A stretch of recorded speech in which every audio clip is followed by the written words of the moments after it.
Ayun, so good evening guys. Welcome back dito sa ating Palabi Trader na Crypto Koto channel. At meron tayong bagong games na re-reviewin po. Itong si BNB Hero. So bago lang po itong game natin na to. Actually, under audit pa lang yung ating contract sa kanya.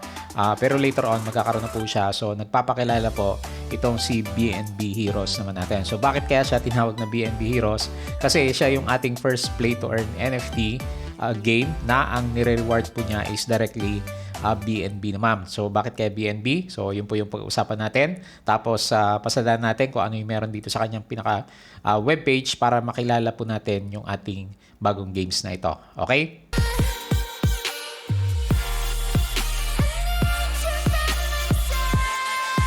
Ayan, so welcome ba guys dito sa ating Palabi Trader na Crypto Koto channel. At kung bago ka nga lang sa atin is please don't forget to subscribe para updated ka po dito sa mga sample na nire-reviews naman natin. Ayan, so puro NFT yung mga nire-review natin sa kanya. So check mo na lang, especially yung mga bago pa natin nilalagay. At din ngayon isang pag-uusapan po natin is itong si BNB Hero. So sabi natin, siya po yung pinaka-first na play to earn na NFTs po natin dito sa ating mga games na ang pinaka-rewards nga po niya is BNB naman. Ayan. So tingnan po natin kasi marami naman siyang details dito na pwede mong makita. Yung parang pinaka-white paper niya is nandito sa Gitbook. Papasadaan po natin yan. Tapos ano pa yung pwede nating makita dito sa kanyang pinaka-website naman. So yung nakita niyo dito ng mga characters, yan po yung yung mga characters na in-game sa atin. So parang may sinabi sa atin yung developer ng game na meron nga po mga Pilipinos na involved dito po sa development ng ating game. So parang yung itsura niya, parang Pinoy yung may gawa sa kanya. Ayan. So anyway, tingnan po natin yung mga nandito sa kanya. So yung pinaka in-game na token po nila, so yung ating BNBH. So yun yung kailangan nating magkaroon tayo sa kanya, BNBH, para later on naglaro tayo sa kanya. Tapos yung pinaka-reward naman is Directa, yung pinakasikat na token natin. Syempre, sa Binance Smart Chain is ito pong si BNB natin. So ang sabi niya dito, BNB Heroes is the first PBA game which rewards players directly in BNB naman natin. So meron siya kasi dito mga rewards pool. So halimbawa ngayon is nasa 11%. So malapit na siya mapuno. And then yung ating liquidity pool naman sa kanya is nasa 1%. So take note, meron po siyang slippage. Kapag bumili ka or nagbenta ng mga characters natin, meron siyang 12% na parang tax yan, yung slippage na ginagamit natin. So tingnan natin kung anong meron dito sa tokenomics ng kanyang BNBH.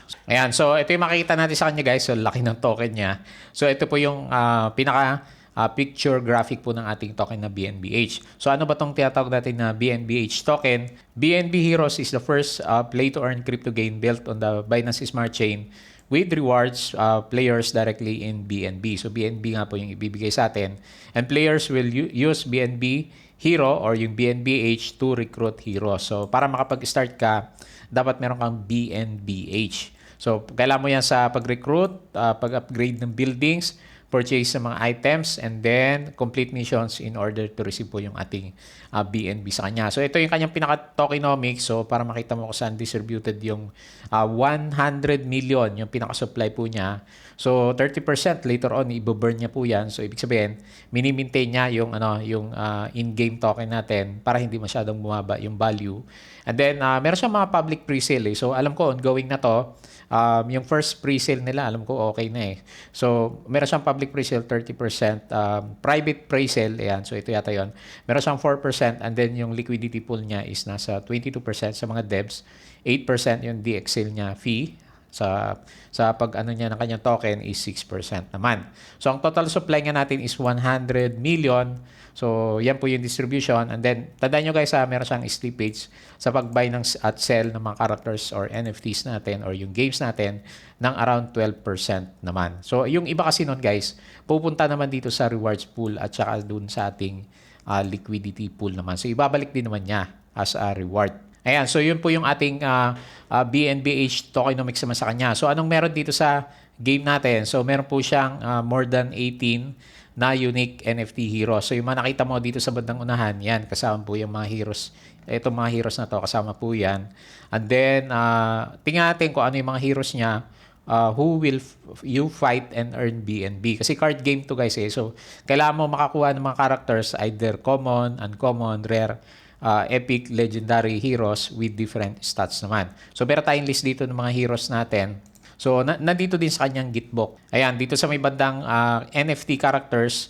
So meron kang tinatawag na common hero. So 43% ng mga available natin na characters is itong ating mga heroes nga po na ito. Ayan. So yan po yung makita mo sa kanya.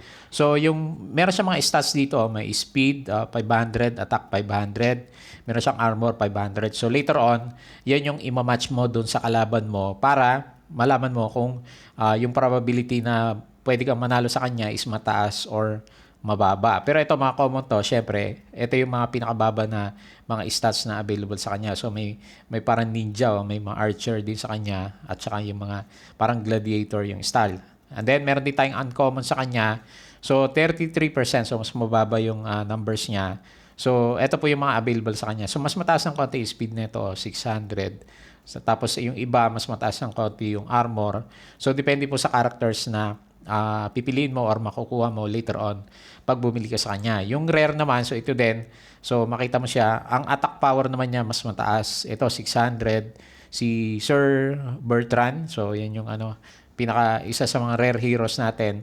Yung nakita natin doon sa start ng natin, di ba?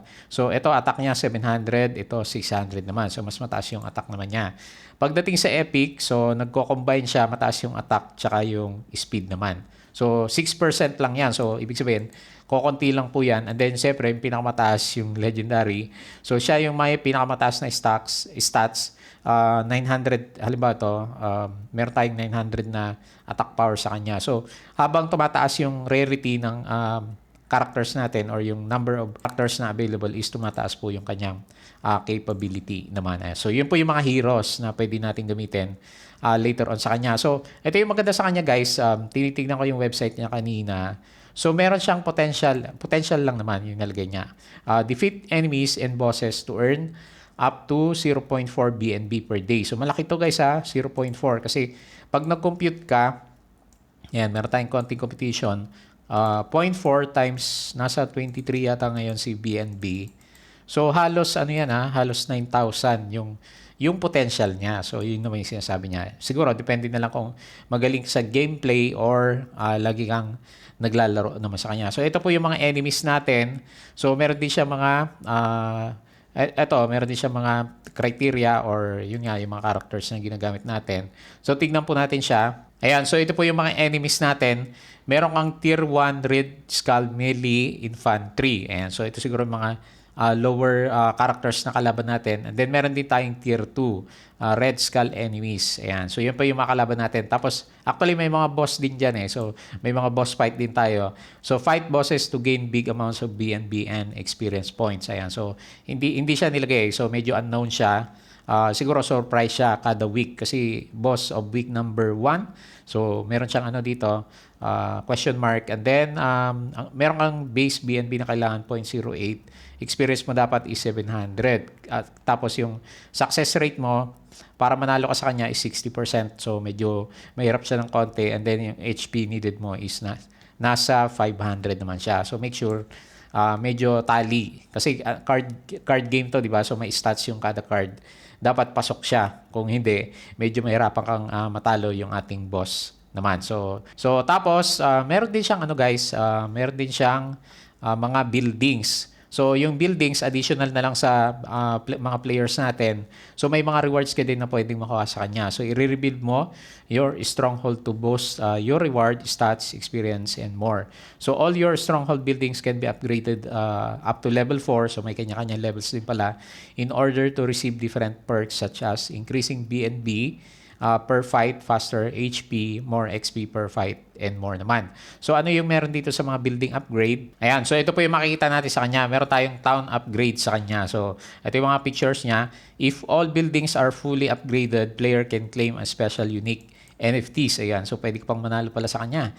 And then yung BNB Vault natin, increase BNB rewards on all missions kasi meron nga po siyang charge, di ba? So, yung charge sa mga kinukuha niya, binabalik din niya sa kanyang mga reward pools naman. So, halimbawa, meron kang level 1 is mga building ruins. So, yun yung i-build mo sa kanya.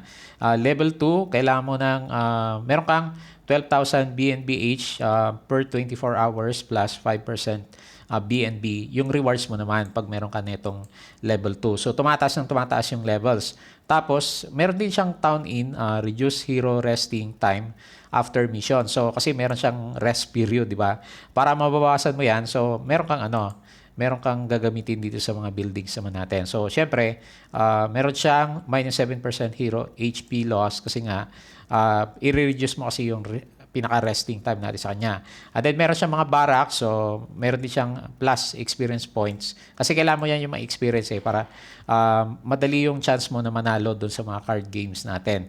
So, training ground. So, meron din siya. I-increase niya po yung attack mo, yung armor, at saka yung speed natin. So, yan po yung nakita natin na stats ng ating mga cards. Okay? So, sa media, meron po siyang Twitter. So, pwede nyo i-double check. So, dito po siya naglalagay ng ibang updates po niya. So, example, ito yon. Meron siyang retweets. Ayan. So, pwede nyo pasadaan yan, guys, ha. So, pwede mong basahin din yan. At then, ito po yung mga developers mismo ng ating mga games naman. Ayan. So, puro cartoon characters yung nakita natin sa kanya. Ayan. So, meron tayong mga information na available dito. So, paano ka makakabili ng BNBH? Actually, yung contract niya kasi nakalagay dito, under audit pa siya. So, pending pa siya. Pero, sabi naman niya, you can go to PancakeSwap. So, yung contract address, hinahanap ko kanina, wala pa. So, i-update pa rin po niya. Kasi nga, pag tinignan ko, meron na ako nabasa sa kanilang Telegram, kasi meron siyang Telegram. Meron na siyang contract address. Nandito yung nakita ko na example doon. Pero yun nga, pag tinignan mo, wala pa siya. Kasi hindi pa naka-distribute yung ating token naman sa kanya na 100 million. So, ongoing pa lang kasi yung mga pre-sale naman niya. Kaya nga, sabi ko sa inyo, medyo bagong-bago to. Magandang abangan ng konti para syempre, yung mga nauna, sila yung may mga advantage. Pero syempre, sabi ko nga din, madalas guys, ikaw yung bahalang mag-decide kung papasok ka dito sa ating games. Nire-review ko lang yung mga available na info sa kanya para later on, alam naman na po natin yung gagawin naman natin sa kanya. So, how can I claim my BNB rewards? Ayan, so, when you win a fight, your BNB rewards will be deposited in the game app. And then by clicking on the claim button, you can transfer this BNB to your wallet. Please be aware that there is a 48-hour period from your first fight before you can start claiming your BNB. So may delay siya guys 2 days bago mo maklaim. So wag kang masyadong kabahan pag hindi mo siya makuha later on kasi may cooling period siya na 48 hours. So how many heroes can I recruit? Initially, pwede ka mag-recruit ng 2, but you can recruit up to 5 heroes if your town in is fully upgraded. So yung mga towns na upgrade na nakita natin sa kanya. Is this a long-term game? Yes, we are planning to include more exciting features such as arena run and special war events with consequences. Are BNB heroes NFTs tradable on MetaMask? So pwede nating pagpasahan po sa ating MetaMask yung ating mga NFT characters naman. Ayan. Yan po yung pinaka-overall view ng ating pinaka-website tapos yung mga available na information. So meron tayong meron tayong mga videos, introduction sa kanya. Galing po sa kanyang pinaka-YouTube channel naman. So check natin para makita natin yung parang preview ng ating games naman.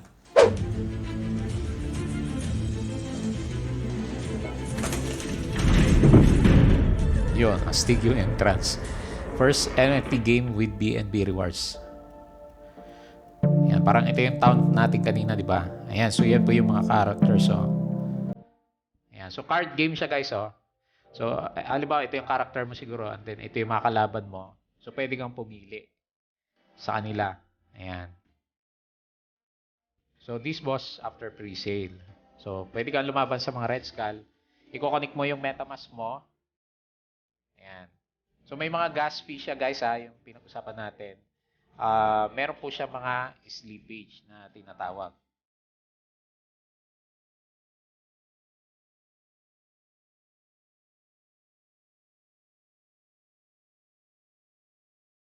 So, nag-loss siya ng HP. So, mawawala yung HP. Siyempre, mababawasan siya.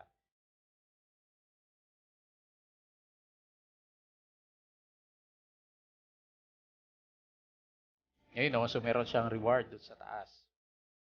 0.02 BNB. Ayan. So, medyo malaki din yun 0.022 BNB. So, next is yung assassin naman. So, una niyang kinalaban yung Red Skull. Tapos, ito namang assassin.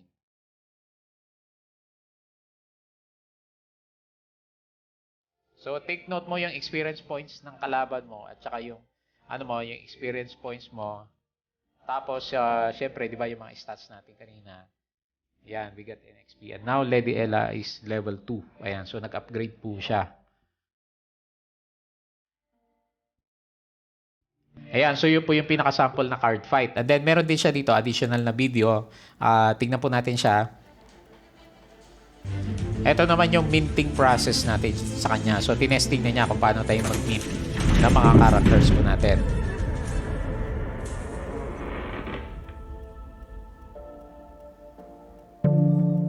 Kukonek mo yung wallet mo. Yan. So, bibili ka ng yung pinakaunang heroes mo.